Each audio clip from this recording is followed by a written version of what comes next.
Hello all, ഞങ്ങളിപ്പോൾ ഉള്ളത് തക്കളയിലുള്ള പത്മനാഭപുരം പാലസിലാണ്. ഈ പാലസിലെ 16-ാം നൂറ്റാണ്ടിൽ പണിത തായ് കൊട്ടാരത്തിലെ ചില അപൂർവം കാഴ്ചകൾ കണ്ടാലോ?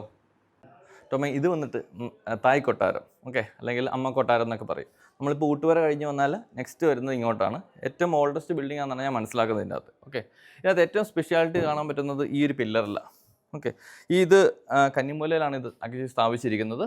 ഇതിൻ്റെ പ്രത്യേകത, ഒന്നാമത്തെ പ്രത്യേകത എന്ന് വെച്ചാൽ നമ്മൾ ചുരുമ്പോൾ പറഞ്ഞു ഇവിടെ എല്ലാം തേക്ക് കൊണ്ട് ഉണ്ടാക്കിയേക്കെന്ന് പറഞ്ഞു.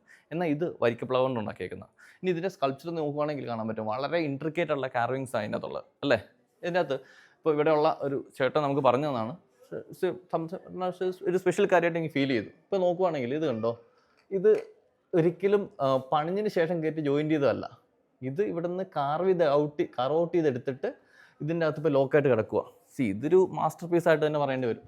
ഇത് നമുക്ക് ചിലപ്പോൾ കാണാറുണ്ട്, ഇപ്പം നമ്മൾ യൂട്യൂബിലൊക്കെ വീഡിയോസ് കാണുമ്പോൾ ചിലവരുടെ കാണിക്കും ചില പൂട്ടുകളൊക്കെ ഇങ്ങനെ ലോക്ക് ചെയ്തുണ്ടാക്കുന്നത്. ഓക്കെ, ഇനി ഇതിലോട്ട് ജസ്റ്റ് മുകളിലോട്ടും കൂടെ നോക്കുവാണെങ്കിൽ ഇവിടെ കാണാൻ പറ്റും 63ഓളം ഒരു സ്കൾപ്ചേഴ്സ് ഇവിടെ ക്രിയേറ്റ് ചെയ്തിട്ടുണ്ട്. ഇതിനകത്ത് ഒരു ബേസിക്കലി ഇത് നയനാർ ഫക്ടേഴ്സ്, അതായത് വൈഷ്ണവൈറ്റുകളെ ഡെപ്പിക്റ്റ് ചെയ്യുന്നതാണ് 63 ഇതിനകത്ത് ഒരെണ്ണം മാത്രം നിങ്ങൾക്ക് കാണാൻ പറ്റും. ഒരു 3 ലൈൻസാണ്, 3 ലെയേഴ്സ് ഉണ്ട് ആക്ച്വലി. ഈ 3 ലെയർ എന്ന് പറഞ്ഞാൽ ഭഗവാന് നേരെ പ്രതീകാത്മകമായിട്ട് വെച്ചിരിക്കുന്നതാണ്. ഇതിൻ്റെ താഴെ വെച്ചാണ് പ്രാർത്ഥന നടക്കുന്നത്. ഓക്കെ,